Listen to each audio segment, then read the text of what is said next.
Setan 2. Film karangan Joko Anwar ini sudah ditonton lebih dari 5,5 juta penonton di seluruh bioskop Indonesia.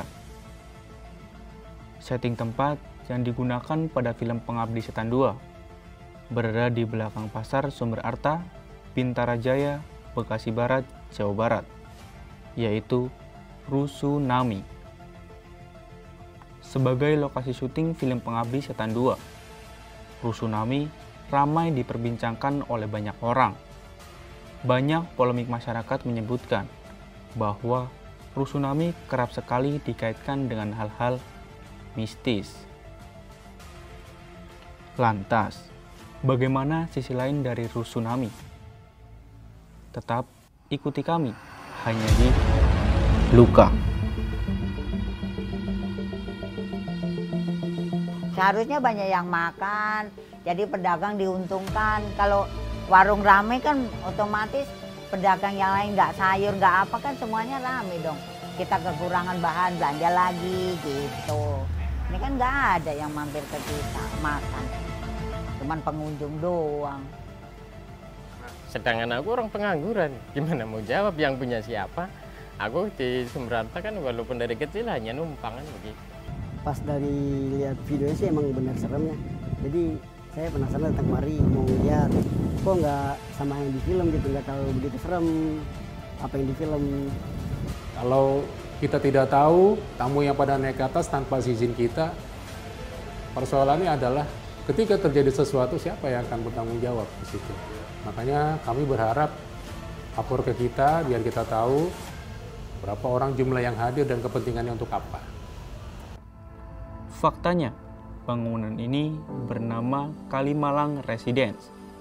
Bangunan yang didirikan sejak 2007 dan terbengkalai sejak tahun 2009 merupakan program 1000 Tower yang digagas Kementerian Perumahan Rakyat era pimpinan Bapak SBY.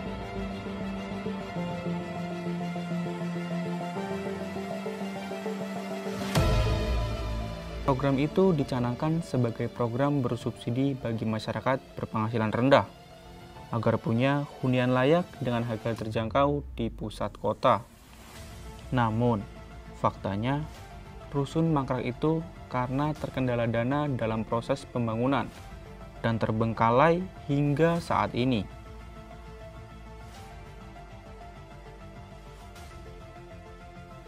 Lampau sebelum adanya Pengabdi Setan 2, komplek Rusunami ini sudah digunakan sebagai objek mata pencaharian masyarakat untuk menyambung kehidupannya. Hanya ada dua pertanyaan.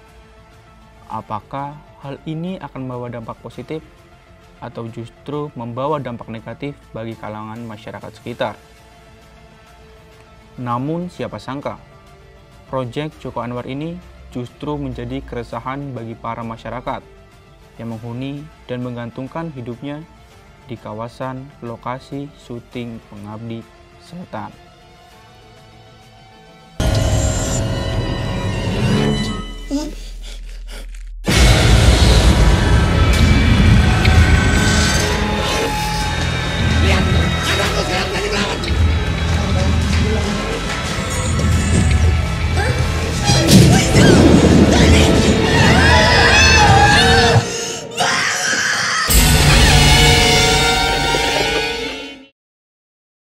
Betul sekali, di sini ada pasar, lalu ada apartemen yang memang belum selesai. Pada intinya sih saya senang ya, artinya Pasar Sumber Arta ini bisa jadi terkenal lah.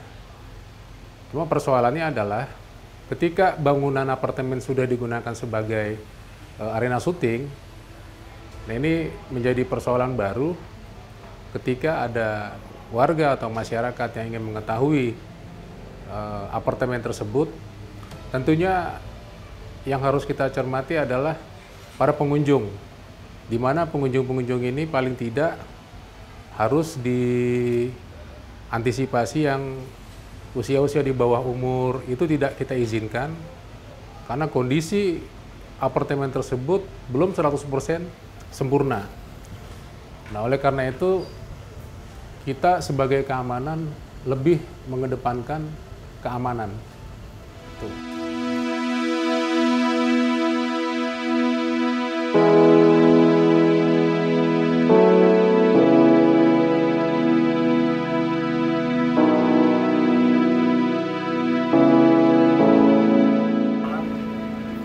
dari tahun 88. Kegiatannya apa itu? Dagang nasi. Nggak pernah ganti-ganti. Nasi terus dari tahun 88 sampai sekarang. Ya namanya di pasar suka dukanya ya banyak. Saya waktu tahun 2003 warung saya kebakaran. Pernah juga. Belum ada ini loh ya. Terus apa namanya? Ya pokoknya suka dukanya banyak deh. Ya saya sih orangnya nggak pernah ngambil pusing, enjoy aja. Dagang rame ya alhamdulillah, sepi ya kita jalanin aja. Gitu saya. Oh setelah syuting. Kalau keuntungan ininya nggak ada sih kalau buat saya. Karena pendatangnya nggak ada yang makan sama saya. Seharusnya banyak yang makan, jadi pedagang diuntungkan. Kalau warung rame kan otomatis pedagang yang lain nggak sayur, nggak apa kan semuanya rame dong. Kita kekurangan bahan, belanja lagi gitu. Ini kan nggak ada yang mampir ke kita makan. Cuman pengunjung doang. Kalau saya bilang nggak serem, orang saya tiap hari di sini nggak ngeliat apa-apa kok. Biasa-biasa aja. Videonya ini? Oh enggak. Enggak, kalau anak saya kan memang semua apa namanya udah tahu gitu loh. Soalnya kan anak saya yang satu multimedia, yang satu juga ini yang bontot lagi ngambil DKP. Jadi dia nggak tertarik yang gitu-gitu, tapi nggak tahu deh kerjaan mereka kan emang udah itu. Gitu. Ya saya tahu sebelum ada rencana ada rusun ini memang udah di sini, nggak kemana-mana saya. Saya tahu semuanya dari awal, gitu. Makanya saya nggak merasa ada apa-apa. Aman. Iya bener aman.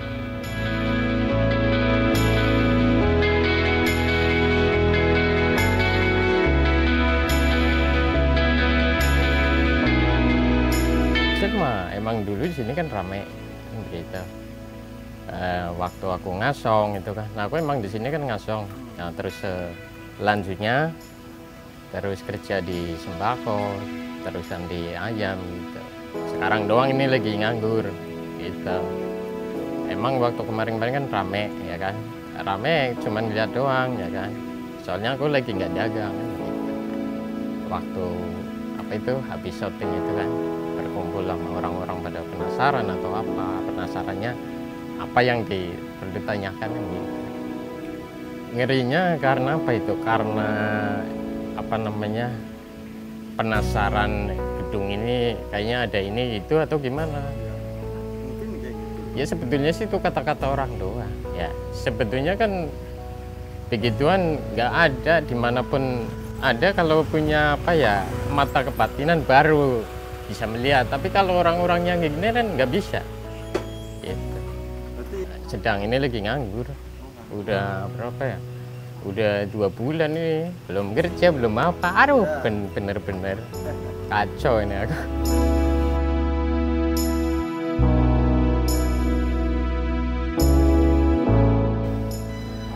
Kalau itu nggak bisa jawab ya, karena apa? Ini kan bukan punya saya kan begitu. Jadi mau bilang apa kan nggak mungkin ya kan? Nggak mungkinnya karena apa? Karena bukan punya aku kan begitu. Pertanyaannya susah itu.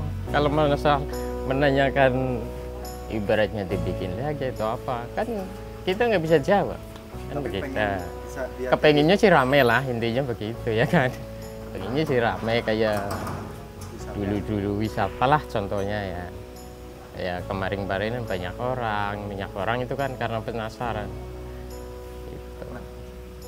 Ya itu yang tadi aku bilang ya kan, kalau gedung itu dirapiin kan aku nggak bisa jawab karena apa, bukan punya aku kan begitu.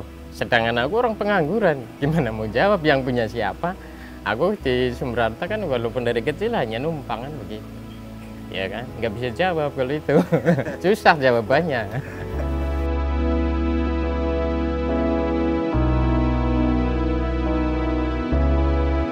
Ya kepengennya sih ya rame lah ya kan, kayak kayak kemarin-kemarin banyak orang itu, jadi apa ya, senang lah lihatnya kan begitu ya.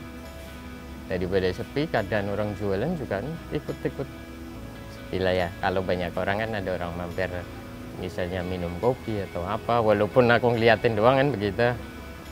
Jadi enak lah dilihat daripada nggak ada orang ya kan.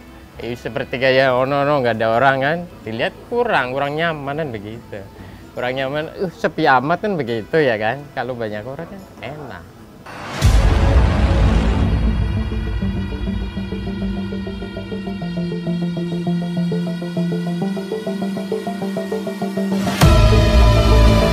Nama Saiful dari Jakarta Utara. Sini tuh ngelihat dari filmnya Pengabdi Setan 2. Jadi saya datang kemari mau ngelihat ini film syutingnya, bener gak apa di sini serem apa gimana. Jadi saya mau datang sama teman-teman juga. Setelah datang kemari itu izin dulu sama security, namun nggak boleh katanya, emang nggak boleh untuk di lantai 4 sama 7 udah nggak boleh naik lagi. Jadi kita fokusnya ke lantai dasar untuk lihat-lihat situasi lokasi syutingnya gimana. Ya dari filmnya sih emang serem, dari film Pengabdi Setannya. Jadi makanya penasaran kan datang kemari.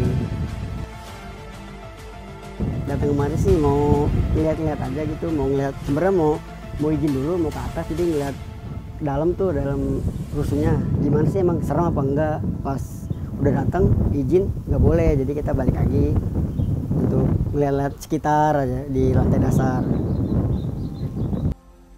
Pas dari lihat videonya sih emang bener serem ya, jadi saya penasaran datang kemari mau lihat kok nggak sama yang di film gitu, nggak terlalu begitu serem apa yang di film. Makanya kan mau naik tuh, mau membuktikan apa yang di lantai dasar sama di lantai atas tuh bener-bener serem gak sih. Nyatanya emang nggak diperbolehkan sama security.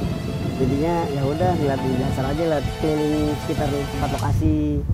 Untuk teman-teman yang mau datang ini aja sih apa ya, hati-hati, izin dulu sebelum emang mau naik ke lantai 2 atau 4 itu diizinin dulu, jangan langsung mau naik aja karena emang nggak diperbolehkan sama security.